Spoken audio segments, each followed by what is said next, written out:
Hi y'all, welcome back to my shop. I've had my Camvac dust collection system now for almost a year and a half, so I feel like I now have enough experience to share with you both the pros and as well as the cons. So if this is something you're interested in as a possible dust collection system, keep watching. I did a previous video on dust collector basics, so I'm not going to repeat all that information. If you missed that video, the link will be in the video description area for this video. Hi y'all, welcome to my shop, Mike P's Woodturning. I want to share with you tips, tricks, techniques about wood turning to help you become a better wood turner. If that's something you're interested in, please click on the like button to make it easier to share this video out with other wood turners, and subscribe so you won't miss any future videos. When I installed this Camvac dust extractor a little over a year ago, I had several goals in mind. Number one, I wanted better dust collection overall. This system is reported to capture particles down to 1/2 micron. My previous system, without the aftermarket bag, it only collected down to I think maybe 5 microns. When I added the shaker felt bag, it might have helped a little bit, but sometimes it became a dust pump, and sometimes it's still the dust was still getting pumped through the bag. A second goal was to add dust collection to my teaching lathe. Thirdly, I want to gain more space. This has a much smaller footprint than my previous unit, my Harbor Freight unit, which I had an add-on 30-gallon pre-separator DIY feature that I added, so they took up more room. That pre-separator made it a little easier to empty the dust, but it also reduced the effectiveness by about 23%. Lastly, I want to keep as much of my dust collection system piping intact as possible. Originally I went with 4-inch sewer and drain, and with flex hose connecting the drain to the tools. It was somewhat marginal with my Harbor Freight system, but I wanted ease of installation with this new unit and be able to keep that piping. And lastly, I wanted a quieter system would be a plus. This model is one of the larger units by Camvac. It's a CGV 386-6, 90 liters. That's the size of the container that it'll hold. It's a 3-motor unit. And I want to be fully transparent. I'm not being sponsored. I'm not being paid to do this video. I'm sharing my thoughts. However, Record Power did furnish this unit to me at no cost. So they sell a number of different models. Some of them are 2-motor, some of them are 3-motor, some of them have different container sizes to collect the shavings and chips. The Camvac system has been popular in Europe, and it's only been fairly recently introduced into North America, starting with Canada. This unit is a high pressure, low volume, which I explained in that earlier video on dust collection basics, which is a little bit more like a shop vac. It moves air very fast, but it doesn't use as much volume compared to the units we're used to seeing in North America here, which was the bag unit that had a large impeller, and it had low pressure but high volume. This unit runs on 220. It has 3 different motors. As I said, some of the units have 2 motors, some of them have three motors. So as I mentioned before, this unit's got 3 motors, some of them got 2. So you can turn on 1 unit, you can turn on 2 units, or you can turn 3 units. And that's a function of what type of suction you really need on the tool you're connected with. A 2-motor unit is a bit more than 2.5 horsepower. 3-motor unit is up to 4 horsepower, so that's a lot of suction. It's got a cyclone action when it comes in. It's got 3 layers of filtration. It's got a bag unit that first separates the dust that keeps it away from the motor. Then it's got each motor has a filter unit on it, and it's got an additional filtration layer with a replaceable bag that goes over each motor. As I said, this filters down to as small as 1/2 micron, so it's got much better filtration than my previous unit. It's made in Sheffield, England, as opposed to made in China. It comes with a the basic unit comes with a 6-inch, comes with a 4-inch hose, six feet long. The additional hoses are part of a sound abatement system. If you put it on the exhaust, it does reduce the sound. I don't have a third one because I use the wand that I use for my accessories for shop cleanup, and that helps reduce the sound. So let's talk about some of the pluses with this unit. First, it doesn't have that impeller that are 10, 11, 12 inches long, depending on the size of the unit, where everything that goes into that dust collector goes through that impeller. So if you collect nuts or bolts, you can damage the impeller. That can't happen with this system because it'll be stopped by the cyclonic action and that filter bag. It doesn't have that impeller that can be damaged. This makes for a lot easier shop cleanup. You can think of it a little bit like a shop vac on steroids, but with a lower volume sound, but that kind of really does it injustice. But with this hose on it, you can really clean up the corners. You can reach overhead with these additional accessories to clean up in nooks and crannies. So not only is, in my case, is the dust collection better, my shop has never been this clean before, because periodically I can go in there and get all the shavings and chips that inevitably go find places to hide. The other thing is it can use a smaller hose. It can use a hose this size, or say a 2.5-inch hose, which makes for a cheaper installation than a 4 or 5 or 6-inch hose that you would have, piping that you would have on a high volume, low pressure system like my Harbor Freight or a jet. It's got much better dust collection on tools that are designed to use a smaller hose. And examples of that might be a palm sander that you could connect to a dust collection, or my rigid oscillating spindle sander, or even my rigid table saw, that were all designed for smaller hoses. And in many instances, it only takes one motor to be effective on those. Flex hose, like we typically see, that 4-inch flex hose really kills suction on a bag unit like my Harbor Freight, but it doesn't cause as much of a problem with this high pressure, low volume type of dust extractor. Now, those are some of the pluses. Now let's talk about some of the minuses. Probably the biggest one for a lot of people in the U.S. is it takes 220 volts. They don't have a 110 version.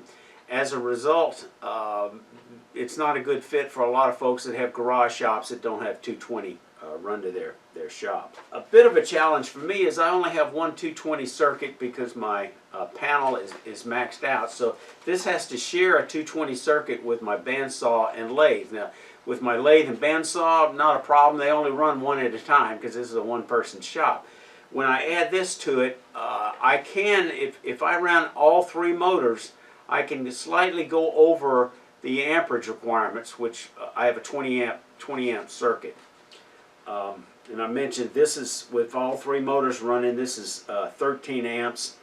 Bandsaw draws 11 amps. This can draw 13, which could put me at 24. Now, I've got an electrician friend of mine. He says that may not be a problem if you're not turning everything on simultaneously. I generally don't need all 3 motors running. One of the factors of these motors is, with this system, they can get very hot.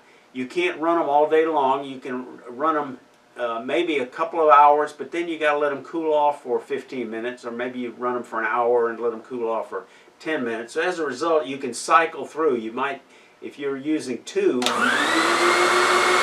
might turn one off and let it cool and turn another one off. And then a little bit later, you can cycle back to that other one and turn the other one off. So if you've got a tool like my bandsaw that has 2 different 4-inch ports, it helps to have all 3 motors running on it. For other dust collection, generally 1 or 2 is going to be adequate. I mentioned noise. I think I mentioned noise abatement with these hoses. If you exhaust these hoses to the outside, it reduces sound tremendously. Of course, you might lose some air conditioning. Actually, you're not going to lose any air conditioning to speak of in the summer because these generate quite a bit of heat. So it actually probably save your air conditioning by exporting all the hot air, because in the winter time you lose the advantage of this warming up your shop a little bit, because when these things are running, they do heat up a bit. When I open up the gate to use the hose for my shop cleanup, it also, I have to make sure that further down the line I have the other 2 tool connections shut off. That's to my router table and also to my oscillating spindle sander, so I have those gates closed. And when I'm using one of those, what I do here is I actually turn a wooden plug to block this hose, so when this is open I don't get any air loss here as it pulls from one of my other tools. When I'm connecting 2 hoses so I can reach into the nooks and crannies of my shop, I take the plug out. I found a pill bottle that just slides in, that I cut off the top and the bottom, and I used that originally to join these hoses, and it worked fairly well. But what I found at the local woodworking store is the 2.5-inch hose splice works even better. I was surprised that Record Power didn't offer that splice, because it seemed like such a practical thing. So it took me a while before I was able to identify the right splice for this unit. So for noise abatement, again, I've got 2 of these extension hoses in the exhaust and then this wand. To keep the hoses from dangling on the floor, which would just disturb any dust, I raised them up, and I've put a little piece of wire on it so it connects right here. I just put a screw eye here and a little copper piece of copper wire, so I can keep them up and out of the way. You can check on the internet. Some folks have even more elaborate. They'll make a baffle box that reduces the sound even more from this discharge. I haven't gotten around to that because it hasn't been that really an issue for me. Let's look at a simple sound test. I just want to give you some idea what it's like. You close up with this app on my phone. Just in my shop, sounds about 18 until I get to talking, and then it jumps up into the low 60s. Now let's turn the dust extractor on with two motors, which is what I usually use.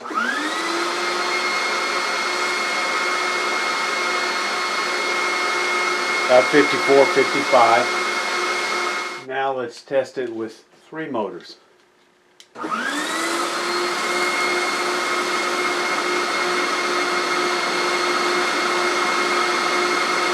It only increases the decibels by just a couple.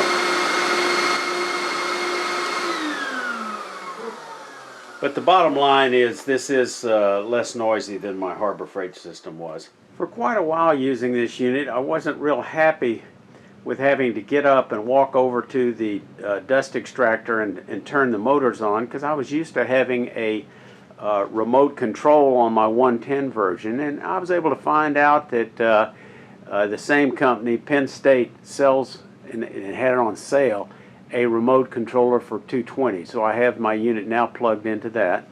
And I keep the controller dangling down on this string close to my lathe, which is where I use most of my dust collection. But also, if I'm on a bandsaw, I can just reach across here and turn this on. So this winds up making this much more like the convenience I had with my previous unit. And again, this unit was on sale at Penn State. And when I bought that remote, I found they had these metal dust gates, which were much, much better than the plastic one or the shop-made ones I was using before. They don't clog, they seal better, and they were on sale. I don't use the little electronic switch. They have a switch on each one, but my system's not that complicated. Positioning the hood close to the source of the dust is critically important. You'll never obviously collect chips coming off of a large bowl like this, but sanding could be problematic as well. And in this case, you can see the stream is getting pulled into the exhaust fairly well. It doesn't do quite as well when you're doing large forms when you're using a power sander like this. It'll collect some of it. It'll collect a lot of it, but it won't collect all of it. When you put a little sanding lubricant on it, it does tend to create more of a slurry, makes it larger lumps, and as you'll see here, when you're using that, it tends to pull it a little bit better, and mostly you reduce the really fine sanding dust that you might otherwise possibly breathe, and it's the small stuff that's really going to cause damage. Here you can see some of it landing on the lathe bed. Now, when you're using something smaller like spindle work, it works extremely well, as it's shown on my teaching lathe, with a hose that you can get right, and if you sand it carefully, and you can direct the stream into the hose, and it does very well on smaller spindle work. Again, if you use that sanding lubricant where it'll cause it to clump, you can see it getting pulled in a little bit more because what you see is larger pieces of dust, so to speak. So the key is doing whatever you can to reduce the dust. Richard Raffin has a well-designed dust collection hood that sits on a shelf behind his lathe, and it works very well with his jet high volume, low pressure dust extractor. Tomislav Tomasic has one very similar to that, also mounted on a shelf behind his lathe, and both of them have smaller shops with the lathes mounted against the wall. Neither one of those units works as well with a high pressure, low volume system such as the Camvac. Their dust collection hood wouldn't work well for me because it's not feasible for me to put a shelf behind here. So as a result, I have to be a little more particular in adjusting my hood to collect that dust. Overall, I'm well pleased with my Camvac dust extractor unit. My shop's never been cleaner. As I showed earlier, with that double extension hose, I can reach every nook and cranny in my shop, and I also freed up some additional space because I was able to ditch my shop vac and cart because I no longer need it. The three factors in protecting your lungs: number one is an effective dust collection system, and there is no perfect system. It's a combination of what tools you use and what your budget is and how you set it up.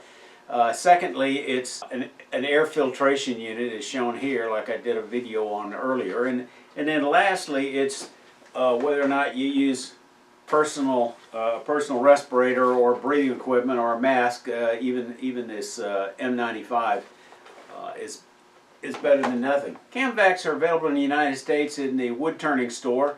I'm an affiliate marketer, so if you do purchase one using the link in the show notes, I will get a small commission. In Canada, they're available from the Stockroom Supply. Ethan Moore of Stockroom Supply has done a number of Camvac videos, so if you want to pursue it further, check out his playlist on those, which I have in the description area below.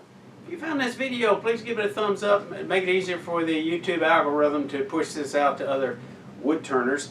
Your questions and feedback matter to me, so please leave them in the notes below. If you have any experience with a Camvac, please share those with us in your comments section. And remember, y'all stay safe. Come on back, you hear?